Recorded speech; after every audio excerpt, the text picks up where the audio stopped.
সবাইকে নিয়ে চলতে চাই, আন্ডার ওয়ান আমব্রেলা ভারতবর্ষকে দেখতে যাই, আন্ডার ওয়ান আমব্রেলা বাংলায় আমরা সবাই একসাথে আছি। মমতা ব্যানার্জি সেই ছাতা।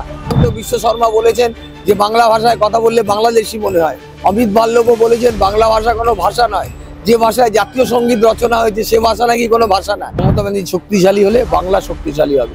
নির্বাচনের আগে নরেন্দ্র মোদী বলেছিল সবকা সাথ সবকা বিকাশ, আর যেই নির্বাচনে হেরে গেছিল বিজেপি বলেছিল হাম উসকো সাথ জো হামারা সাথ। আমার সোনার বাংলার গান গাইলে বলছে এটা দেশদ্রোহিতা। বিজেপির এই ধরনের রাজনীতি কোনোদিন বাংলার মানুষ অ্যাকসেপ্ট করবে বলে আমার মনে হয় না। এই প্রতিবারই সংখ্যালঘু সেল এইটা পালন করে সংহতি দিবস, কিন্তু এবারে ২৬-এর বিধানসভা ভোট, তার আগে একেবারে বৃহৎ আকারে এই মেরোডে এটা কতটা তাৎপর্য দিবে?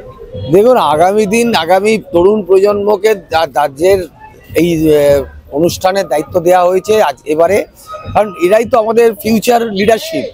এদেরকে ইনিশিয়েটিভ নিয়ে এরা যদি কোনো প্রোগ্রাম শুরু করেছে, আমরাও তো ওই সময় যখন দায়িত্বে ছিলাম আমরাও করেছি, তো ওদের প্রোগ্রাম আমরা নেপথ্য থেকে সাহায্য করছি যতটা পারছি। এটা 6 ডিসেম্বর একটা অত্যন্ত স্পর্শকাতর দিন। সেই অনুষ্ঠানটা ছাত্র যুবদের দায়িত্ব দেওয়া হয়েছে, পেছনে আমরা সবাই রয়েছি যাতে এই প্রোগ্রামটা সাকসেসফুলি হয়। এবং এটার মধ্যে দিয়ে আমাদের যে সংহতি, আমাদের যে নিজেদের জাতীয় ঐক্য, জাতীয় যে সাম্প্রদায়িক সম্প্রীতি, এটাকেই বজায় রাখার আমরা যে বার্তা সেটা পৌঁছে দিতে চাই স্টুডেন্ট ইউথদের মাধ্যমে। একদম প্রান্তিক জায়গায়, একদম প্রতিটি বুথে বুথে, প্রতিটি পাড়ায় পাড়ায়, প্রতিটি এলাকায় এলাকায় এই বার্তা আমরা পৌঁছে দিতে চাই। কিন্তু এই যে মুখ্যমন্ত্রী মমতা ব্যানার্জি এবং অভিষেক ব্যানার্জি দুজনেরই আসার কথা এখানে রয়েছে, কিন্তু অন্য কোনোবার তো এরকম দেখা যায় না ওনারা এই মঞ্চে আসেন। তো এবছর কি ভোটের জন্য? না, মমতা দি তো এখানে 6 ডিসেম্বর প্রোগ্রাম করেছেন। আমি তো প্রতিবার অনুষ্ঠানে থাকি, সঞ্চালনাও করি, আমি জানি মমতা দি এখানে বহুবার অনুষ্ঠান করেছেন। এবং আমার খুব মনে আছে যে গান্ধী মূর্তিতে মালা দিয়ে মমতা দি অনেকবার বক্তব্য, অভিষেক বন্দ্যোপাধ্যায় বহুবার সেখানে বক্তব্য রেখেছেন। এবার বলে না, প্রতিবারই আসেন, হয়তো কোনোবার একবার নাও আসতে পারেন, কিন্তু প্রতিবারই এসছেন কম বেশি আমি জানি। এবং এটাও জানি যে মমতা বন্দ্যোপাধ্যায়ের বার্তাটা নিয়েই কিন্তু এই ছাত্র যুবরা তারা বিভিন্ন জায়গায় পৌঁছে যাবে। বিরোধীদের যে অভিযোগ বারবার করে যে তৃণমূল কংগ্রেসের পক্ষ থেকে সংখ্যালঘুদের মন উঠে যাচ্ছে, তো সেইখান থেকে কি সংহতি দিবসে সংখ্যালঘুদের কোথাও একটা আবেগকে কাজ করানোর জন্য কি এবছর এত বৃহৎ আকারে? বিরোধীরা প্রতিবার এই সমস্ত কথা বলেন, চেষ্টা করেন। বিজেপি মানি পাওয়ার, মাসেল পাওয়ার ইউজ করে, মানি পাওয়ার দিয়ে তারা চেষ্টা করে যে তারা ভোটকে ভাগ করে দেওয়া যায় কিনা। আমরা তো সবাইকে নিয়ে চলতে চাই, আন্ডার ওয়ান আমব্রেলা ভারতবর্ষকে দেখতে যাই, আন্ডার ওয়ান আমব্রেলা বাংলায় আমরা সবাই একসাথে আছি। মমতা ব্যানার্জি সেই ছাতা।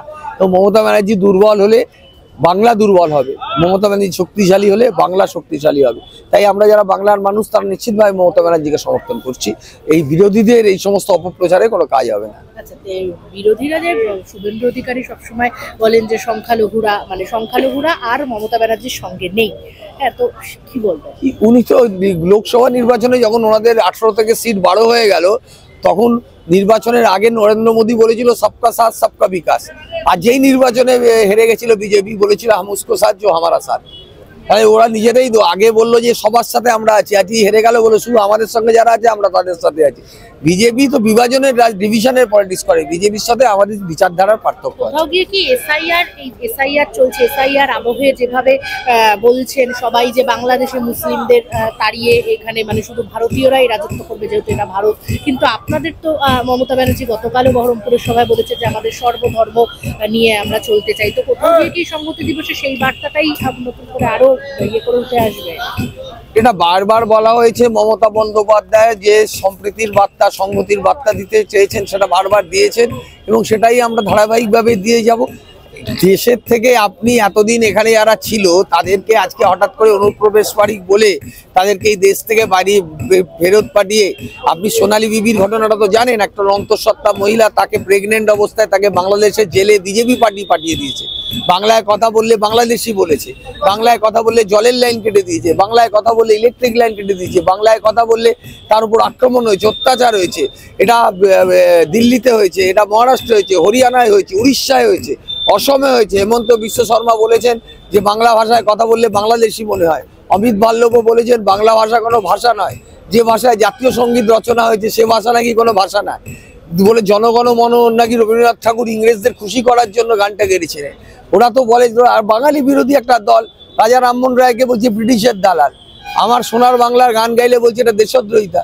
বিজেপির এই ধরনের রাজনীতি কোনোদিন বাংলার মানুষ অ্যাকসেপ্ট করবে বলে আমার মনে হয় না। আরো ভালো ভালো খবর দেখতে সাবস্ক্রাইব করুন বাংলা হান্টের ইউটিউব চ্যানেল। বাংলা হান্টের আরো খবর দেখতে নজর রাখুন। বাংলা খবর মানেই বাংলা হান্ট।